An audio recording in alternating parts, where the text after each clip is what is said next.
Hey everybody, it's Master Gallengeist here, bringing you my BioShock series perspective.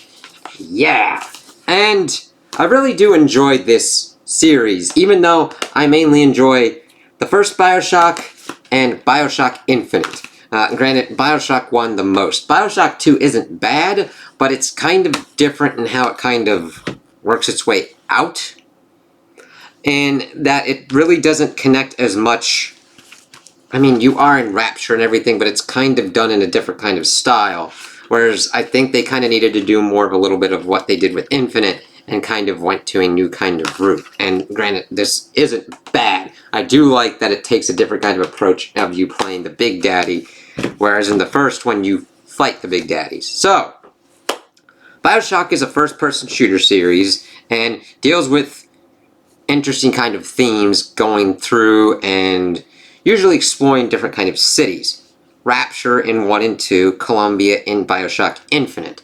And the first one really came out of nowhere for me. I kind of remember seeing it come out, and then I just saw it randomly, bought it, and just had an amazing time with it. You start off with like a plane crashing in the ocean, finding a lighthouse in the middle of nowhere, going down and seeing this whole crazy futuristic city underneath the sea in the 1960s, and you're like, what the fuck's going on here? And going through and learning about all the crazy, insane things that have gone on in the city of Rapture, built by this character, Andrew Ryan. It really kind of just draws you into the world and has you kind of explore, and we see all the different kind of things that have happened with this society as we're introduced, as we're going down in this bathysphere, and we get Andrew Ryan being like, this is his whole kind of spiel, being an Ayn Rand kind of thing of like, being an individualist society, and you should have everything from the sweat of your brow and all that. Well, it devolves into complete and utter chaos because they find this like genetic altering thing, Adam, from these sea slugs, and they just start like transforming themselves into monsters and getting superpowers and everything, and your character going through utilizing tech and weaponry, making mods to weapons, making mods to yourself, trying to learn what's going on. That there was pretty much this New Year's Eve where everything just completely and utterly devolved into complete chaos, where we had Andrew Ryan's faction fighting against this faction by Frank Fontaine, as we learned that Frank is this dude that's been trying to like do his own kind of power grab of what's going on, and learning all these different kind of things about the characters and what's kind of going on, because it's kind of a ruined cityscape and you're going through looting stuff, having to deal with these splicers that are just insane and wanting more Adam, and that the Adam economy, they put these sea slugs in these little girls, these little sisters, and they're protected by the Big Daddies, and these are kind of like mini boss fights that you go through, and you have to be prepared for these things, otherwise you're going to get your ass pushed in, and it's not a fun time. And of course we see the Big Daddy up here with like the whole drill and everything, the little sister kind of over to the side, and you can get all different kind of superpowers of like electricity and everything. You can approach battles in various different kind of ways depending upon what's going on in the environment, what upgrades you have decided to utilize and obtain, and it just allows for a really kind of cool freedom of what kind of goes on as you do these encounters. It doesn't need to be complete and utter freedom, because game devs can only kind of do so much, but this is a nice kind of kind of tactic that you kind of see where you're like, oh, okay, because the Halo series did that as well. You have a certain kind of objective, and it is linear to an extent because you have to go A, B, and C, but how you kind of interact with the world and how you kind of learn about it is different, like, every time, depending upon what you've decided to spec yourself as, mainly with this, not so much with Halo. And you can pick up these kind of tape recordings and learn about all the various kind of different survivors, learn about different kind of safe combinations and everything. It definitely also has kind of like survival horror kind of stuff kind of going on, because you gotta scrounge for resources, get your mods up and everything, how you utilize, how you get money. Do you decide to take on the Big Daddies and try and either absorb and take all the Adam from the little sisters, or do you decide to help them out and get them out of this kind of like mind control kind of state. And that then gets into the choice system. Now, granted, it's very there's pretty much the three pathway. You either don't do anything to the little sisters and you get a good ending. You either harvest them all and get your kind of bad ending, or a middle of the road where you kind of like do halvesies kind of stuff with it.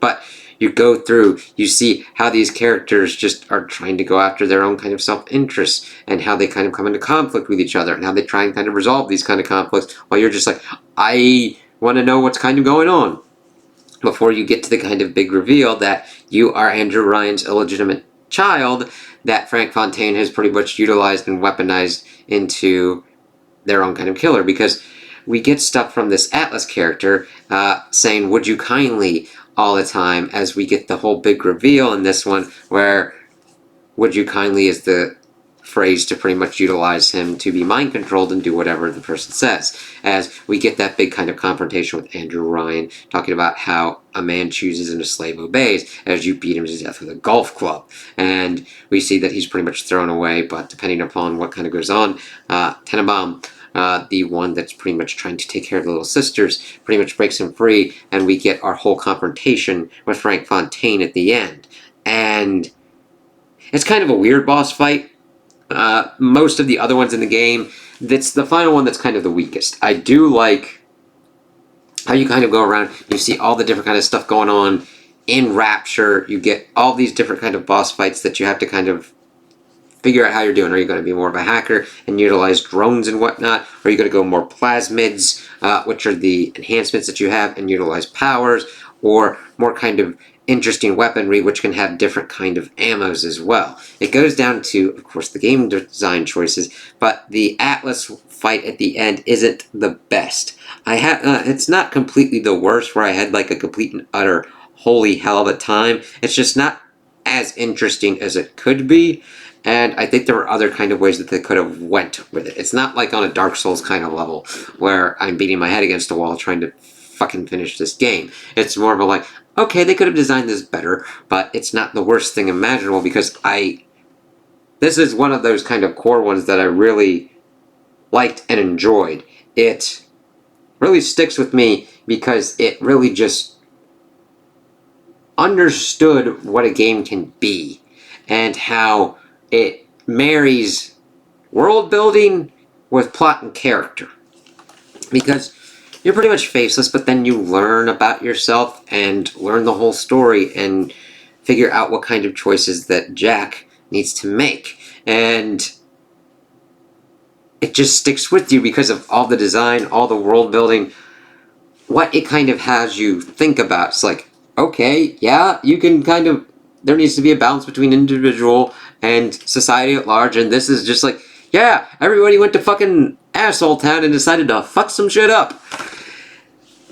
And we see the consequences, because then we've got these little girls that are genetically engineered to pretty much just pump out this serum for these junkies who are addicted to splicing themselves all the time and hurting others and doing whatever they fucking want, and think that there aren't going to be any consequences for it, before the giant consequences come and smack them in the fucking face. It's just interesting that they're able to do that and able to present in such a way that you still have fun and think about what's kind of going on and happening within the game. Now, granted, I got to BioShock 2 a little bit later. Let's see here.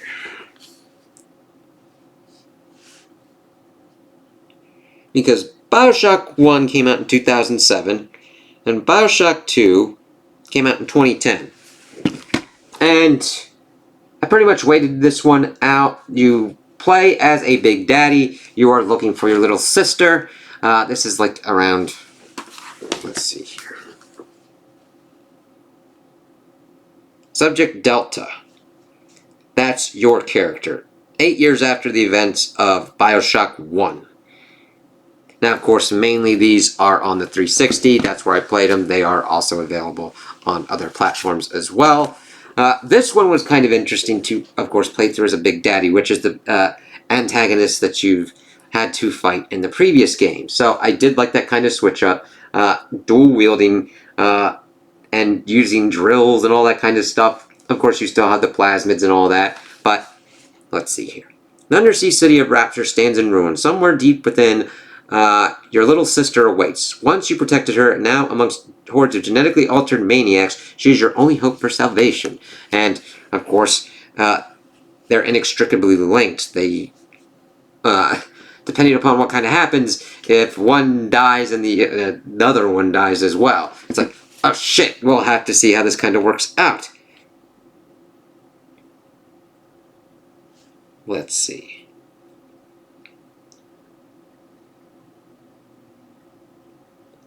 Because evidently we learned that this character Lamb is going to use Adam to transfer like the minds and memories of all Rapture's inhabitants into Eleanor to make her a selfless leader.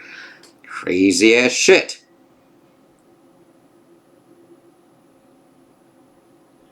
And then, of course, this still has that kind of morality system. If you spare the family, Eleanor will save her mother as Delta succumbs to his wounds. If you kill them all, she'll leave the mother to drown. If you rescued all or one of the little sisters, she'll absorb Delta's Adam, personality, and memories, and leaves Rapture with the little sisters to better the world. If you harvest them, she goes for world domination. If the player harvests some of the little sisters but rescuing some, Delta can sacrifice his life and give Eleanor a second chance at redemption, or Eleanor can distract and be bent on world domination. So it's kind of a different kind of look at what was kind of going on at Rapture, going from the extremes of like Ayn Rand's kind of philosophy to like trying to get everybody collectively together into kind of one person with a selfless leader kind of thing. But I did like the kind of different kind of change on it with being the Big Daddy, how that affected using plasmids, utilizing the drill and all that, and again, just kind of more of a refinement on what's kind of going on. But we had already seen Rapture. It works better as kind of a one-off, if that makes sense. I don't hate that we went back to Rapture because there's a lot of potential and everything, but I think that would have been better served looking at other mediums such as books or whatnot, or comic books, or any kind of other different kind of art form, TV shows, movies, to look into Rapture rather than doing another kind of game on it, unless there's kind of a better kind of way to utilize the world and kind of bring it kind of forward. Because it was just so iconic in the first one. It's like, wow, you can't really top that. And then we get BioShock Infinite. That came out in 2013, I believe.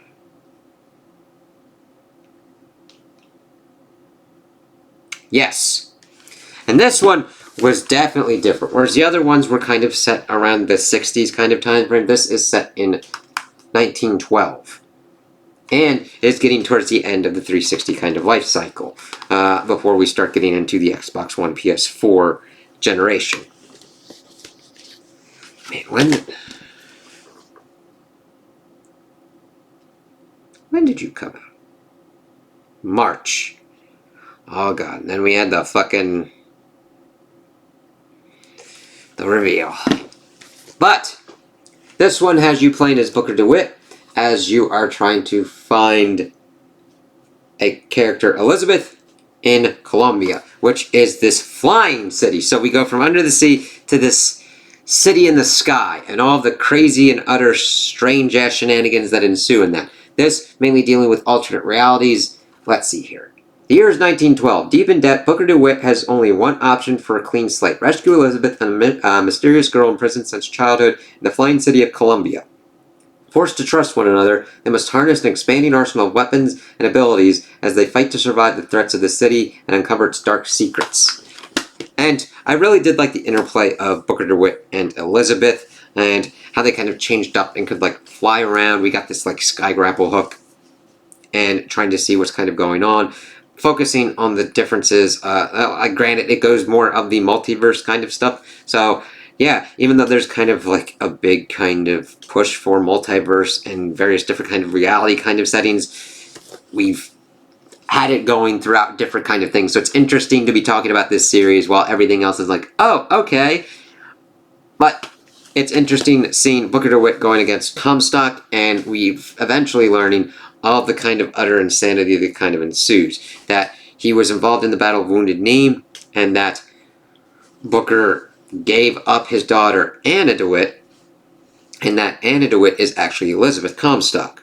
That her pinky was severed, she's able to open up tears in reality, and that Comstock wanted her because he was older and pretty much sterile, and he wanted to have her take over Columbia, and that Comstock was actually another version of Booker DeWitt, who, after the Battle of Wounded Knee, had this baptism, and either in certain realities becomes Comstock, in certain other realities stays Booker DeWitt. So he kind of gets forced at this end to kind of make that choice and die to kind of stop all this kind of crazy insanity from happening. And I like how it kind of goes about, like, there's always a lighthouse, there's always a city. We do eventually even pop up in Rapture at one point, because of Elizabeth's kind of like time hopping and everything.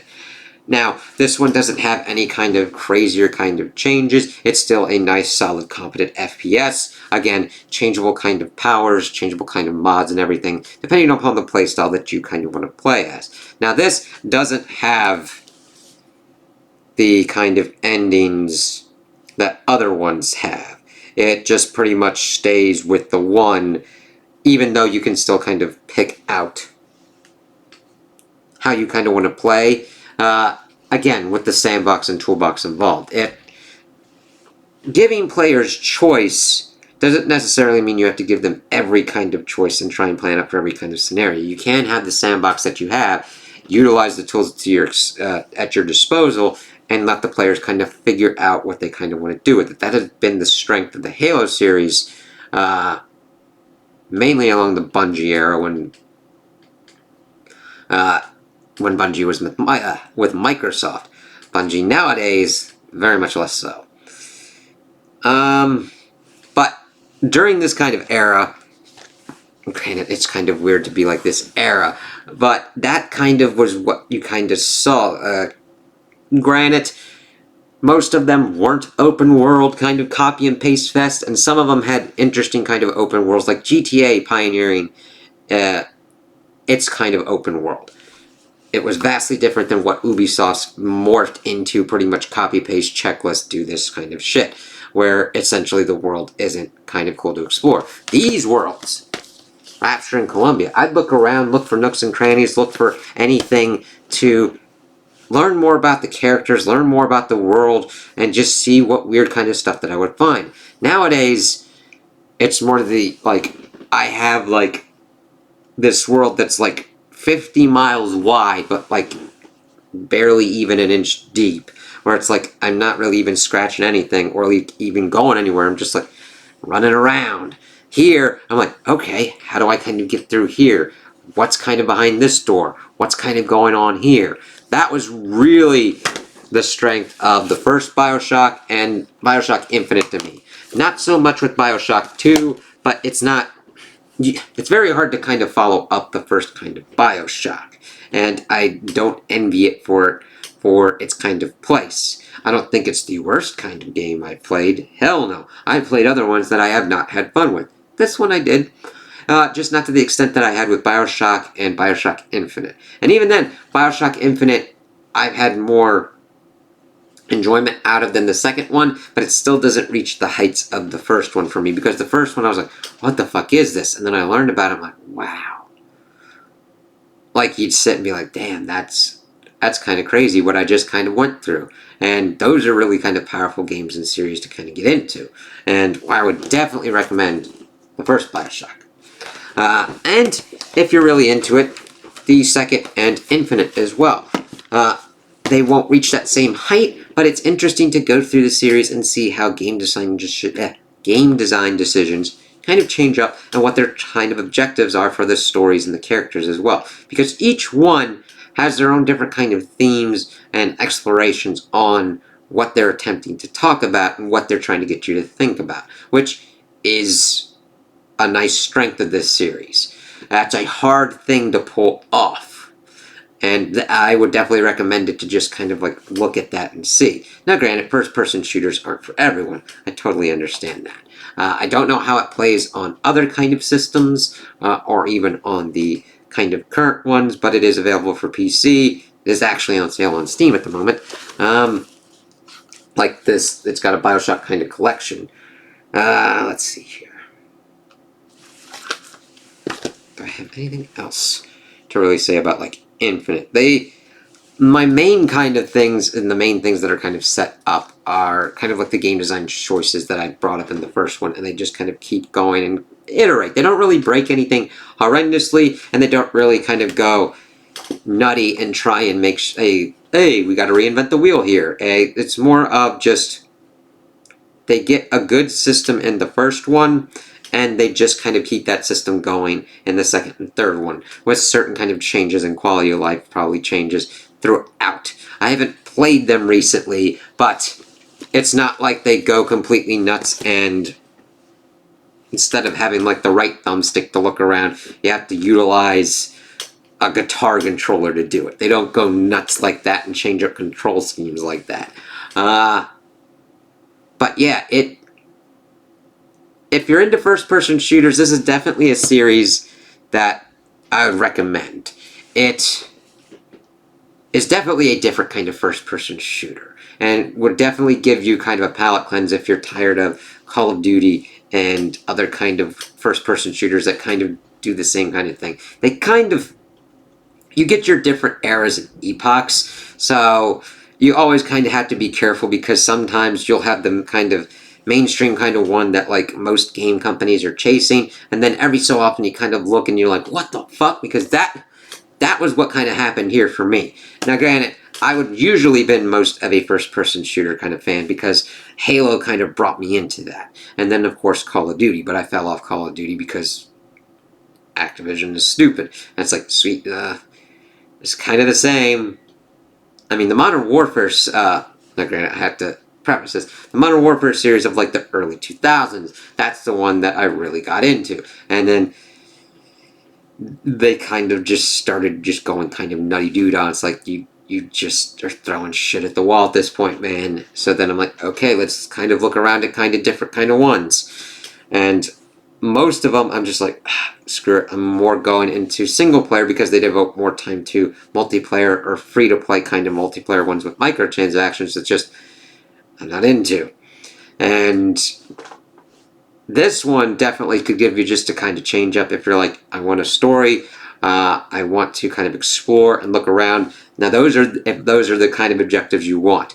Not if you are a highly competitive kind of one. If you're highly competitive and in multiplayer, these aren't for you. Even though, I think, yeah, the second one's the only one that's got multiplayer where you essentially play around during the time where, hey, everybody's fucking going nuts in Rapture. Have fun. Oh, shit. So it's really kind of weird that happened around the same time that, like Dead Space 2 got its multiplayer thing too, where I swear to God they got to a certain kind of point where it's like, hey, let's just add these multiplayer components in. And it must have been testing the waters to see how they could expand certain franchises and make even kind of more money or whatnot, where I'm just like, sandwiched in between these two, which are just nice, good single-player experiences, you start tacking in multiplayer.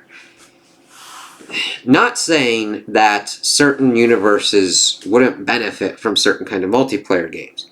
You have to figure out what the studio is best at.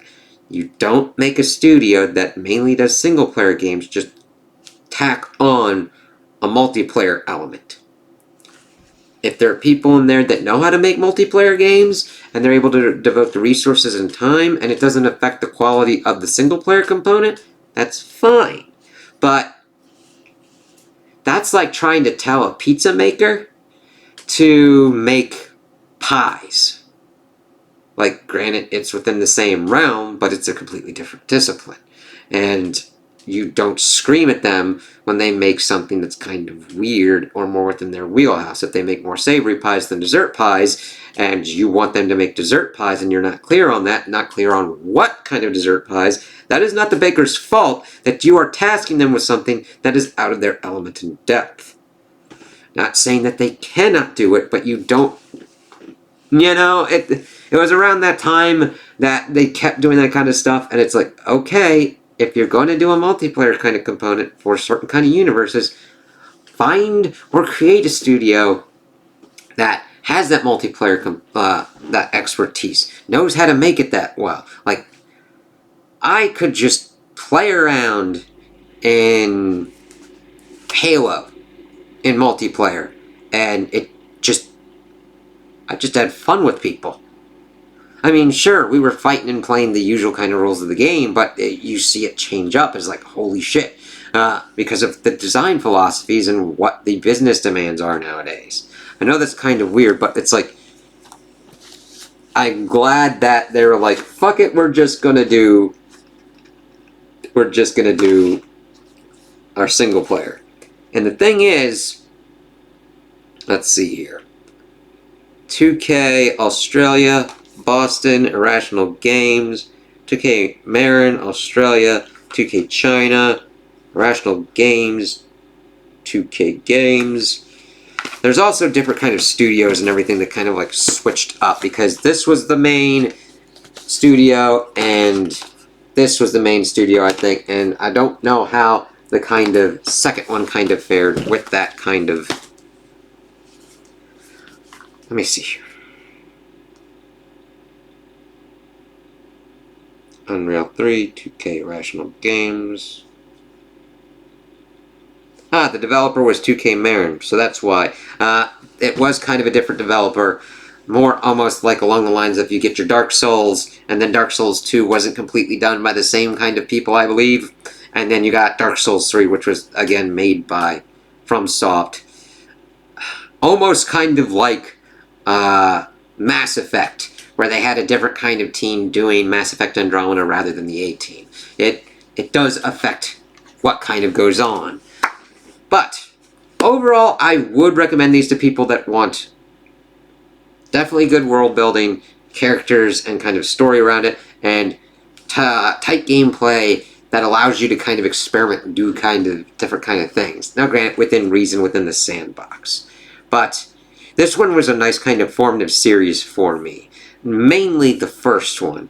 Second one, not so much. Third one, a little bit, but mainly because of like, oh, just seeing how the BioShock series is kind of going. So, those are my opinions on this series. Tell me what you guys think in the comments below. If you liked it, if you didn't like it, if you agree with me, if you disagree with me.